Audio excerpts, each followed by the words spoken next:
सांगितलं होतं. डोळ्यामध्ये पाणी आलं विठ्ठलपंतांच्या. रडत असताना रुक्मिणी मातेनं विचारलं, मालक का रडताय आपण? कशासाठी आपल्या डोळ्यात पाणी आलं? रुक्मिणी, मला देहांत प्रायश्चित्त सांगितलं ग. रडायला लागले आईसाहेब. मालक का रडताय? अहो देहांत प्रायश्चित्त फक्त तुमच्या एकट्याला सांगितलं नाही हो, मला सुद्धा घ्यायचं आहे. दोघांच्याही डोळ्यात पाणी आलं.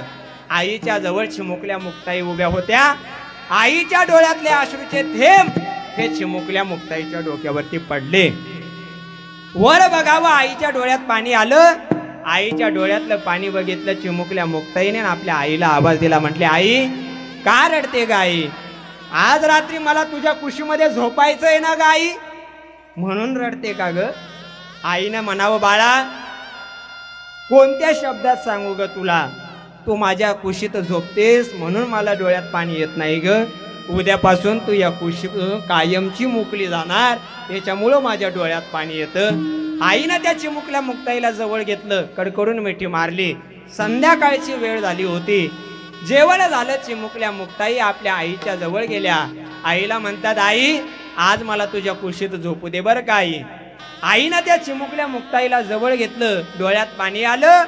दंडावर डोकं ठेवलं आणि एक हात आईच्या छातीवरती ठेवला आणि चिमुकल्या मुक्ताईनं डोळे बंद केले. मध्यरात्र झाली होती. विठ्ठलपंतांना जाग आली. विठ्ठलपंतांनी रुक्मिणी मातेला आवाज दिला. रुक्मिणी शब्द ऐकला आणि रुक्मिणी माता जाग्या झाल्या. विचारलं, मालक का आवाज दिलाय? रुक्मिणी, निघायचंय हो आपल्याला. आपल्याला निघायचं म्हटल्यानंतर रुक्मिणी मातेनं डोळे उघडले, उठायला गेल्या. पण तसा त्या चिमुकल्या मुक्ताईचा हात आईच्या आडवा आला आणि तो हात जणू त्या मुक्ता आईला सांगत होता, आई नको न ग जाऊ आई, आई थांब ना आई, नको जाऊ आई मला सोडून. रुक्मिणी मातेनं जड अंतकरणानं चिमुकल्या मुक्ताईचा हात बाजूला केला. अरे त्या चेहऱ्याकडे बघत होत्या. डोळ्यातनं पाणी निघत होतं. चिमुकल्या मुक्ताईच्या चेहऱ्यावर हात फिरवला. आपल्या लेकीचा झोपेतला निरागस चेहरा आई डोळे भरून पाहत होती. पाहता पाहता हंबरडा फोडावा, पण विठ्ठलपंतांनी हात दाबला आणि म्हणावं, रुक्मिणी नका रडू. जर तुमच्या रडण्याचा आवाज मुक्ताईनं ऐकला ना तर मुक्ताई झोपेतून जाग्या होतील आणि आपल्याला देहांत प्रायश्चित्त घेता येणार नाही. विठ्ठलपंतांनी सांगितल्याप्रमाणे रुक्मिणी मातेनं आलेला हुदका दाबून धरला. घराच्या बाहेर जाण्याकरता निघाल्या. आईचं अंतकरण भरून आलं. एक हात विठ्ठलपंतांच्या हातात होता. पुढे विठ्ठलपंत निघाले होते. सोपान देवाच्या चेहऱ्यावरून हात फिरवला. ज्ञानोबारायाच्या डोक्यावरून हात फिरवला. जाण्याकरता निघाले. ताटीच्या बाहेर जावं. रुक्मिणी मातेनं एक पाऊल बाहेर टाकावं आणि एक पाऊल घरात होतं. पुन्हा एकदा मागं वळून बघितलं. अंगाला काटा आला. रुक्मिणी मातेच्या झोपेत मुलगी हसत होती आणि हसणाऱ्या त्या चिमुकल्या मुक्ताईकडे पाहिलं. विठ्ठलपंतांचा हात हातात न सोडला. पळत आल्या. परत एकदा कडकडून त्या लेकीला मिठी मारली. मुक्ता बाळा जातो ग, जातो मुक्ता. मुक्ता उद्या तुझी आई तुला उद्या परत कधीच डोळ्यानं दिसणार नाही सांगितलं. हात फिरवला आणि विठ्ठलपंतांनी रुक्मिणी मातेनं देहांत प्रायश्चित्त घेतलं. सकाळ झाली. विठ्ठलपंत ज्ञानोबाराय जागे झाले होते. सोपान काका जागे झाले होते. चिमुकल्या मुक्ताई जाग्या झाल्यानं आपल्या भावाला आवाज दिला, ए ज्ञानदादा, ए सोपान दादा. आईला आवाज देते रे दादा, पण आईचा आवाज कानावर पडत नाही आणि बाबाचाही आवाज कानावर पडत नाही रे दादा. सांग ना ज्ञान दादा, आई कुठे गेली रे दादा? सांग ना सोपान दादा, बाबा कुठे गेलेत? दोघाही भावंडांना आपल्या बहिणीला जवळ घेतलं. अरे कडकडून मिठी मारली आणि एक भाऊ आपल्या बहिणीला म्हणतो, मुक्ता आई बाबा तुला मला या जगाला कायमचं सोडून गेलेत ग. अरे हंबडला फोडला बहिणीनं. या बहिणीला जवळ घेतलं आणि माझ्या ज्ञानोबाराईने सांगितलं, मुक्ता रडू नको ग. आलीच तुला कधी आईची आठवण तर तू या ज्ञानदादाला आई म्हणून हाक मार ग. हा ज्ञानदादा तुझी आई होईल ग. हा ज्ञानदादा तुझी आई होईल. शब्द ऐकले आणि भावानं बहिणीला वाक्य सांगितलं, मुक्ता या जगाचा इतिहास आहे ग. या जगात प्रत्येक माणसाला स्वतःचा मार्ग हा स्वतःच निवडावा लागतो. या जगाचा नियम असा आहे, माणूस खूप चांगला होता हा पुरस्कार माणूस जिवंत असेपर्यंत जगातल्या कोणत्याच व्यक्तीला मिळाला नाही ग. अरे जी माणसं जिवंतपणी आपलं तोंड बघायला तयार नसतात ना महाराज, मेल्यानंतर तीच माणसं हलवून हलवून जाग करण्याचा प्रयत्न करतात. हे जीवनातलं अंतिम सत्य आहे. लक्षपूर्वक ऐका. मुक्ताईला सांगितलं जगाचा इतिहास आहे. या जगात स्वतःचा मार्ग हा प्रत्येक माणसाला स्वतः निवडावा लागतो. बहिणीसाठी भावानं काखेमध्ये झोळी अडकवली. बहीण उपवाशी होती म्हणून भाऊ भिक्षा मागण्याकरता गेले. ज्ञानोबारायांनी ज्याच्या दारात जाऊन आवाज द्यावा, माते भिक्षाम देही, शब्द ऐकावा. अरे घराचं दार धाड दिवशी बंद व्हावं.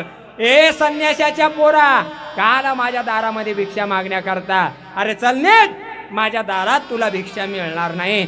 डोळे भरून आले असतील ज्ञानोबारायचे, रडत असतील, पण आपण रडलो तर भाऊ रडल्याशिवाय राहणार नाहीत. मी रडलो तर माझी बहीण रडल्याशिवाय राहणार नाही. मोठ्या भावानं आपला हुक्का अंतकरणामध्ये दाबून ठेवला. अरे दारामध्ये कोणीतरी दानशूर होता. एकानं ज्ञानोबारायच्या झोळीमध्ये भिक्षा टाकली. ज्ञानोबाराय आनंदाने सिद्ध बेटा करता जाण्याकरता निघाले. जात असताना विसोबा नावाचा मनुष्य भेटला. त्यानं विचारलं, काय रे, कोण आहेस तू? मी ज्ञानोबा. कुठे निघालास? अहो काही नाही हो, माझ्या बहिणीला आणि भावाला भूक लागली होती, त्यांच्यासाठी थोडासा शिदा घेऊन निघालो. विसोबा नावाच्या मनुष्यानं ज्ञानोबारायची झोळी हातामध्ये घेतली. घरातून शिदा आणला असेल, त्या झोळीमध्ये टाकला असेल, ज्ञानोबारायची झोळी भरून दिला असेल. असं काही त्या ठिकाणी घडलं नव्हतं. त्या माणसानं ज्ञानोबारायची झोळी बघितली, त्या झोळीत डोकावून बघितलं. ज्ञानोबारायच्या झोळीत थोडासा शिदा होता. विसोबा नावाच्या मनुष्यानं ज्ञानोबारायची झोळी उलटी केली. शिदा सगळा जमिनीवरती पाडला. जवळची माती उचलली, त्या शिद्यात टाकून दिली. का तर परत या ज्ञानोबाने ती शिदा उचलू नाही म्हणून. बारकाईने ऐका. ज्ञानोबाराय रडत रडत सिद्ध बेटामध्ये गेले. ताटीचा दरवाजा बंद केला. भावाच्या रडण्याचा आवाज चिमुकल्या मुक्ताईच्या कानावरती गेला. चिमुकल्या मुक्ताई आपल्या भावाला म्हणतात, सोपान दादा, खूप भूक लागली रे दादा. दादा 1 वाजला रे दादा. पोटात आता कावळे ओरडायला लागले दादा. खूप भूक लागली दादा. आपला ज्ञानदादा आला असेल का रे? डोळ्यात पाणी आलं. आणि सोपान काका आपल्या बहिणीला म्हणतात, मुक्ता दादा आला ग, पण दादा तुला मला काही खायला घेऊन आला नाही. तर ज्ञानदादा स्वतःच्या डोळ्यात अश्रूच्या धारा घेऊन आला. शब्द बहिणीनं ऐकला. बहीण पळत निघाली महाराज. ताटीच्या दरवाजावर आपले हात ठेवले आणि आपल्या भावाला म्हणत होती, ज्ञानदादा रडू नको रे दादा, रडू नको दादा. गेले 5 दिवस झाले आम्ही पाणी पिऊन झोपतो ना रे नाना दादा. मग अजून 1 दिवस आम्ही पाणी पिऊन झोपू दादा. फक्त तुझ्या डोळ्यात पाणी येऊ देऊ नको. हे शब्द ऐकलं कोणी? महाविष्णूचा अवतार सखा माझा ज्ञानेश्वर. अरे ज्ञानोबारायने हे शब्द ऐकले. बहिणीचा शब्द ऐकला, अंबरडा फुटला. भाऊ ढा ढा रडायला लागला. रडत असताना ताटीचा दरवाजा उघडला. बहिणीला जवळ घेतलं. त्या चिमुकल्या मुक्ताईचा अंतकरण ज्ञानोबारायच्या अंतकरणाला स्पर्श झाला. दोघांनी अंबरडा फोडला. सोपान काका जवळ आले. जवळ आलेल्या सोपान काकाला कवटाळीत घ्यावं आणि फक्त एक शब्द म्हणावा, ज्ञानदादा आम्ही अजून उपाशी राहतो ना रे दादा. का रडतोय दादा? नको रडू. शब्द ऐकला.